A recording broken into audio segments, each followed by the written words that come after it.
মেয়ে বড় হলে মেয়েরা মায়ের কাজে হেল্প করে, তাই বলে এমন না মেয়েকে দিয়ে সব কাজ করিয়ে কোনো মা পায়ের উপর পা তুলে বসে বসে খায়।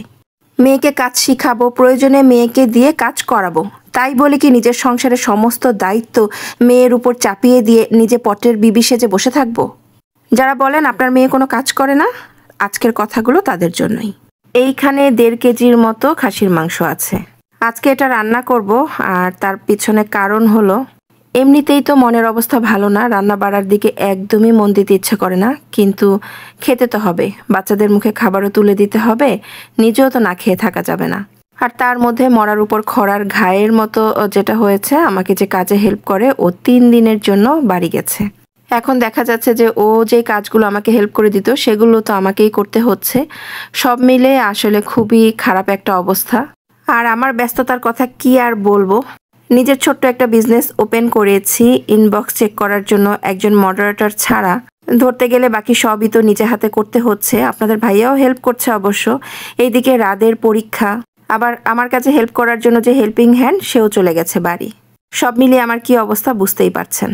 তো মাঝে মধ্যেই আমি যখন এই রকম পরিস্থিতিতে পড়ে যাই, যখন রান্না করারও সময় পাওয়া যায় না, তখন আমি যেটা করি গরু বা খাসির মাংস একবারে কিছুটা রান্না করে রাখি, তাহলে 2-3 দিন রান্নার ঝামেলা একদম কমে যায়। রান্নাঘরে না গেলেও চলে, মানে এটা জাল করেও ভাত খাওয়া যায়। তো সেই চিন্তা করে আপনাদের ভাইয়াকে বলেছিলাম গরুর মাংস নিয়ে আসতে, কিন্তু সে বলল যে তার খাসির মাংস খেতে ইচ্ছা করছে। পরবর্তীতে এইখানে 1 কেজি 650 গ্রামের মতো খাসির মাংস আছে। তো এই যে মাংস নিয়ে এসেছে, আর খাসির মাংসটা আমি একটু প্রসেস করে রান্না করি। অনেকেই খাসির মাংসটা খেতে চান না গন্ধ লাগার কারণে, তবে এই গন্ধটা একেবারেই দূর করে ফেলা যায় ছোট্ট একটু প্রসেস করে মাংসটা রান্না করলে। যেমন আমি এখানে একটা লেবু কেটে নিয়েছি, মাংসটা কিন্তু খুব সুন্দর করে কেটে বেছে তারপর ধুয়ে নিয়েছি। খাসির মাংসটা একটু সুন্দর করেই বেছে ধুয়ে নিতে হয়, কারণ এর গায়ে আবার পশম থাকে।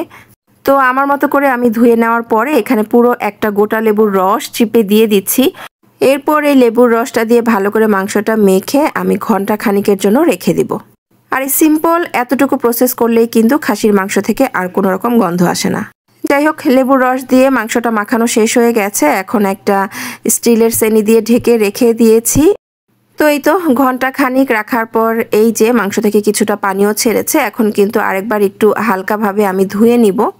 আর এবার ধুয়ে আমি যেই প্যানের মধ্যে রান্না করব সরাসরি সেই প্যানের মধ্যেই নিয়ে নিচ্ছি, কারণ আমি তো প্রথমে ভালো করে ধুয়ে নিয়েছিলাম। এখন জাস্ট লেবুর রসটা দিয়ে মাখিয়ে রাখার কারণে আরও একটিবার ধুয়ে নিলাম।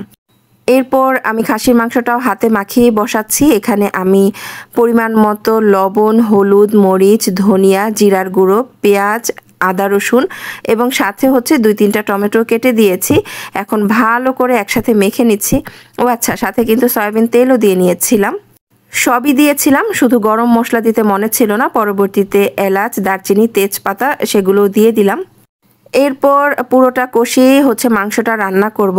আমার ঘর যদিও আলু খোরের ঘর, মানে আমার ছেলেমেয়ের আলু ছাড়া পছন্দই হয় না কোনো তরকারি, কিন্তু কি আর করা, খাসির মাংসে আলু দিলে আসলে ভালো লাগে না। আর আলুটা আমার কাছে কেন জানি মনে হয় খাসির মাংসের সাথে যায় না, এই জন্য দেই না। কেউ যদি দিয়ে থাকেন অবশ্যই কমেন্ট করে জানাবেন, তাহলে হয়তো পরবর্তী সময় থেকে আমিও দেওয়ার চেষ্টা করব। মানে আলু দিলে কেমন লাগে খেতে সেটা জানাবেন আর কি। যাই হোক, কথা বলতে বলতে এই যে আমি দেখাচ্ছি যে আমি কিন্তু চুলার আঁচটা প্রথম দিকে বাড়িয়ে দিলেও পরবর্তীতে মিডিয়ামের চাইতেও একটু লো করে দিয়েছিলাম। আর এভাবেই কিন্তু কষাতে কষাতেই আমি এই খাসির মাংসটা রান্না করব। আমি যখন মাংস কষাচ্ছিলাম এইদিকে বাপ বেটা দুইজনের নাকের মধ্যেই সেই মাংসের ঘ্রাণ চলে গেছে। মাংসের ঘ্রাণ নাকি ঘর ভরে গেছে, তাদের এখন কষানো মাংস খেতে ইচ্ছে করছে। এরপরেই তো বাপ বেটার জন্য বাটিতে একটু নিয়ে যাচ্ছি। মাংসটা কিন্তু কষানো হয়েছে, মানে সেদ্ধ হয়ে গেছে। তো অতটুকু খেয়ে তাদের আবার পেট ভরেনি। এরপর আমাকে আবার পাঠিয়েছিল যে আরেকটু নিয়ে আসো। তো এবার হচ্ছে আমার মাংসটা পুরোপুরি রান্না হয়ে গেছে। আমি নাড়াচাড়া দিয়ে চুলাটা অফ করে দিয়ে ঢাকনা দিয়ে ঢেকে এই যে তাদের বাপ বেটার জন্য আরেকটু নিয়ে যাচ্ছি। তো রান্না করা খাসির মাংস দিয়ে 2 দিন চালালাম। তৃতীয় দিন কি করব, আমি তো আবার বেরও হয়েছি। সেদিন বাসা থেকে জরুরি কাজে আপনাদের ভাইয়াকে নিয়ে আমি বের হয়েছিলাম। তো কাজটা সেরে বাসায় ফিরতে ফিরতে কিন্তু বিকেল গড়িয়ে প্রায় সন্ধ্যার দিকে। এইদিকে আবার রোরোর ক্যাটফুড এবং লিটার শেষ হয়ে গিয়েছিল। তো রোরোর যাবতীয় যা কিছু লাগে উত্তরাতে আমরা এই শপটা থেকে সবসময় নিয়ে থাকি। এটা হচ্ছে উত্তরা 5 নাম্বার সেক্টরে। তো এখানে আসার পর মনে হলো যে রোরোর জন্য একটা বডি বেল্ট দরকার। রোরোকে সেদিন যখন ভ্যাকসিন দিতে নিয়ে যাওয়া হয়েছিল সেদিন নাকি ডাক্তার দেখে বলেছিল যে রোরো ওভারওয়েট হয়ে গেছে, ওকে যেন বাহিরে একটু হাঁটাচলা করানো হয়। তো এই জন্যই আপনাদের ভাইয়াকে বলেছিলাম যে রোরোর জন্য একটা বডি বেল্ট নিয়ে নিও। তো সে আমাকে কয়েকটা কালার এনে দেখালো, আমার কাছে ব্ল্যাক কালারটা ভালো লাগলো, যার কারণে আমি ব্ল্যাক কালারটা নিয়ে রাখলাম। আর রোরোকে ক্যাট ফুড এটা দেওয়া হয়, এটা রোরো খুব পছন্দ করে খায় মাশাল্লাহ। এটা হচ্ছে 3 কেজির একটা প্যাকেট, প্রাইস নেয় 2200 টাকা। আর তার সাথে 10 কেজির লিটার নিয়ে নিয়েছিলাম, আর তার সাথে হচ্ছে বডি বেল্ট। এরপর হচ্ছে এই তো বাসায় চলে যাচ্ছি। আর আমাকে যে কাজে হেল্প করে নার্গিস যে বাড়ি গেছে, এটা ছিল তার 3য় দিন। আমি তো অনেকটা সকাল সকালই বেরিয়ে পড়েছিলাম, তার মানে হচ্ছে বাসায় কাজে হেল্প করার মতো কেউ ছিল না। সাধারণত আমার বাসায় মানে রোদুষী যখন বাসায় থাকে ঘর গুছানোর দায়িত্বটা রোদুষীরই থাকে। আমার কাছে মনে হয় রোদুষীর মতো বয়সী যে মেয়েরা আছে তারা মাকে এতটুকু হেল্প করলেই যথেষ্ট। তো আমি যখন আজকে বাইরে গিয়েছিলাম আমার পুরো ঘর ছিল এলোমেলো। ঘরের কোনো কাজ সেরেই আমি বের হতে পারিনি, তার আগে আমাকে যেতে হয়েছে।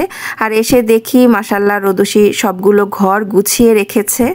শুধু যে গুছিয়ে রেখেছে তা কিন্তু না, যেহেতু হেল্পিং হ্যান্ড আসবে না তাই সে ঘরটা ঝাড়ুও দিয়েছে এবং তার সাথে তার ভাইয়াকে গোসলে পাঠিয়ে আবার রেডি করে এই তো তার ভাইজান হচ্ছে কম্পিউটারে গেমস নিয়ে বসেছে। আর ওই দিকে আমার মেয়েটা কিন্তু আমার রান্নাঘরের সমস্ত থালা বাসন ধুয়ে মুছে পরিষ্কার করেছে।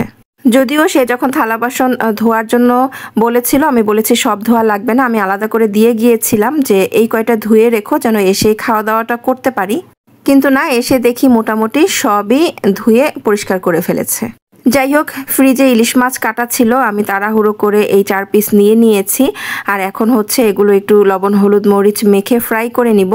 তো মাছটা প্রসেস করতে করতে আপনাদের সাথে 2-1টা কথা শেয়ার করি। মাঝে মধ্যেই কাজের ভিডিও যখন শেয়ার করি তখন 2-1জন মানুষ ঝাঁপিয়ে পড়ে কেন আপনার মেয়ে আপনাকে হেল্প করে না। আসলে রোদুষীর বয়সী একটা মেয়ে তার মাকে কতটুকু হেল্প করবে। আমার কাছে মনে হয় এই বয়সের মেয়েরা ঘরটা সুন্দর করে গুছিয়ে রাখবে, কাপড়গুলো গুছিয়ে রাখবে, হয়তো বিকেলে একটু চাটা তৈরি করে খাওয়াবে। এই তো এই বয়সের মেয়েদের কাজ, এর চাইতে কি করবে? বাসন মাজবে, ঘর মুছবে, কাপড় কাচবে।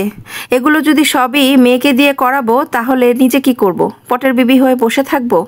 যারা এই ধরনের চিন্তা ভাবনা করেন তাদের মতের সাথে আমার কোনোদিনও মিলবে না। মেয়েকে কাজ শিখিয়েছি বলে এই না নিজের সংসারের সমস্ত কাজের ভার মেয়ের মাথার উপর চাপিয়ে দিয়ে নিজে পায়ের উপর পা তুলে বসে বসে খাবো।